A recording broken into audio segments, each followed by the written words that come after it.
My name is Wendy Albert, and this is Carol Ard, and our presentation is entitled Exposing the Unspoken, Bringing Awareness to Workplace Bullying. Let me introduce you to Solomon Perry, a conductor on the Illinois Central Railroad. November 10th, 2012, while walking into his crew room, a coworker grabbed his dreadlocks, pulled his head back, and cut several locks off with a knife. The perpetrator was charged with assault and convicted of misdemeanor assault. The internal investigation of the company described the behavior as horseplay and took no further action.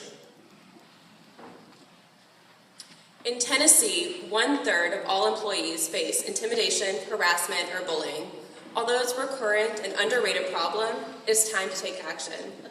Tennessee House Bill 1981 and Senate Bill 2226 address this problem by clearly defining what is bullying and addresses ways that we can combat this problem.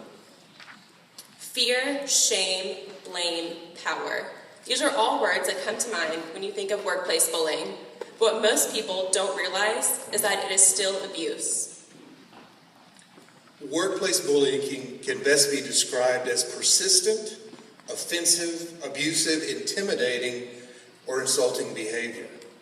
It also includes abuse of power and authority, or imagine, if you will, for a moment,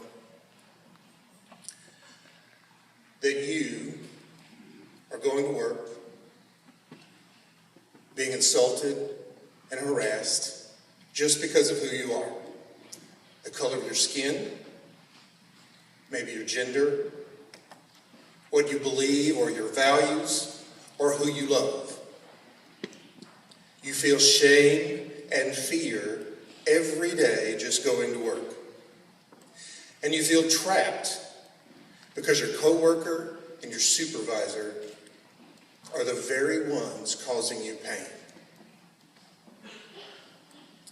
But there is hope. Tennessee House Bill 1981 and Senate Bill 2226 address this need for change and promote policies that are going to combat this bullying by addressing ways that people can effectively report and investigate specific cases. Although bullying and harassment are already illegal, this work-based bullying bill will further address, better define, and cover some things not covered by the other bill. The strengths of this policy are that it clearly defines what constitutes as bullying and harassment, situations in which it applies, and it establishes some penalties for violating this policy. Recently, we learned this morning that this bill was just amended to address some of these limitations. Since 2003, Tennessee is currently one of 26 states that has introduced legislation to combat bullying. From a social work perspective, the need for this bill and community awareness is obvious. I suspect many of you in this room at some point in your work life have felt devalued, humiliated, or threatened. Perhaps not physically like Solomon, but yet traumatized nonetheless. This type of bullying can happen in any workplace, including ours.